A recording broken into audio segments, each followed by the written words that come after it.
This is Dave from Garden Gnomes. I want to welcome everybody. Tonight I've had quite a few requests on my deer system. Here in northeast Ohio, we got a deer problem, and we might have 20, 30, 40 deer in our yard, and I've tried everything to keep them out. So I've come up with this deer system to keep them away, and it's quite a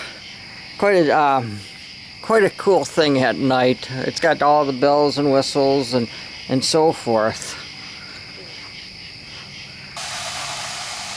And it's got different lights, sounds. I went on the internet and got all the sounds, over 100 different sounds, ranging from missiles to airplanes, helicopters, you name it. I have manifolds underneath the deck that have water squirting out. I even had air compressors. I was told by the parks arboretums that there's no way of keeping the deer out of my yard. This here, guaranteed, these things run wild. They run out of here.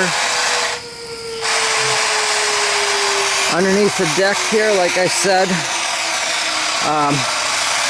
it's kind of difficult when you can't see at night here, but anyways, I got a flashlight. We're going to go underneath. Underneath I have both a manifold for water and air. Now the reason for air, I had an air compressor hooked up, and I had 1/4-inch lines running out and coming down all my trees. But what had happened was I didn't have enough supply. The air compressor was way too small. I probably needed a 480 hookup for an Ingersoll ramp and some type of a holding tank for about 50, maybe a 50-gallon tank of air, so it wouldn't run out. So getting back to this, now it's what I have here is about 8 different motion sensors throughout the yard, and I have a complete stereo system, complete with rock speakers throughout the yard.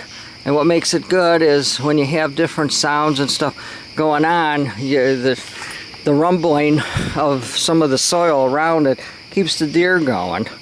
Like I said, I went on the internet, downloaded all these sounds and stuff from all the different coyotes and wolves and Godzillas and airplanes and whistles and you name it.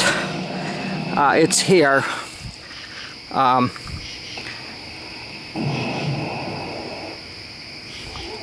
Somehow my water just went off. That shouldn't have happened, but anyways, here's the inside of my one box. All the sensors lead to my duplex here. The top part where you see the 3 wires, anytime those sensors go off, it powers whatever I have. So if I have a radio, the sensor turns that on. Maybe I have a solenoid valve hooked up for the water, air, what have you. The one below it is nothing for power on all the time, which I don't use. But all these wires here have their own job to do. And when I first started this, I went to Walmart. They had this cheap stereo where you were able to put a cassette in there and turn it on, and when the thing turned off, it wouldn't lose its settings, and then it would turn back on. But since that technology's gone, it's all digital. Once you turn something off, you can't turn it on unless you press the switch. So my next best thing was getting a car stereo. Here's my car stereo, and with the car stereo, I needed transformers to go from 120 volt AC down to 12 volt DC. And not only did I need one, but I needed 2, because you need power on all the time to keep your settings, which would keep my stereo going.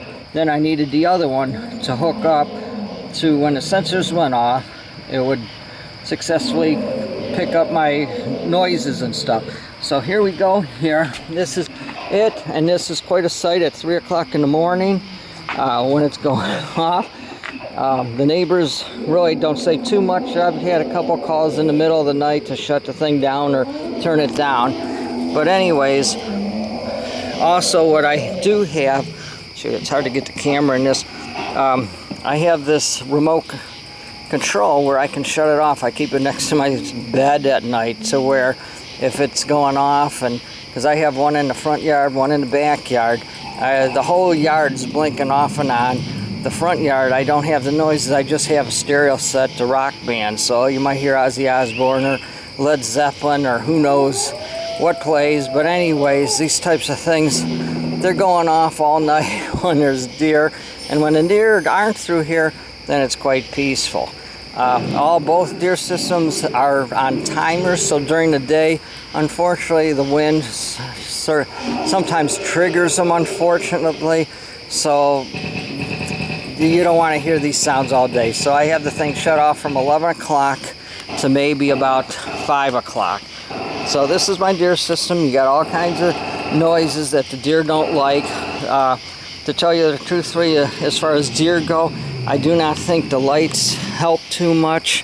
Even though they're blinking, each one I put in a disc that keeps them blinking so they're not on continuously. That should help a little bit. Another thing that I have is, as far as the water going, I shut that off most of the time because I don't want to pay the city a lot of water, so I shut that most of the time off. So it's just sounds of different types of animals. And the one time why I know this works every time at night, when you see the lights going off, I look, there is no deer, so they've already gone. The one time there was deer that were close by, I turn thing on by remote, and the things just ran. So my answer to the people who says you can't keep the deer moving, you may not control them, from eating certain things. Here, I can keep them moving. I also have a netting over my hosses. I got over 300 different hosses that a lot of them I grew from seed. They're priceless. Water lilies, daylilies. I think I have thousands of plants here, so I can't afford to have deer eat everything. Last year I did have the system off and I paid for it, so I did lose some stuff, but this here is pretty nice. That's all I got to say for this tonight, so just be glad you're not my neighbor.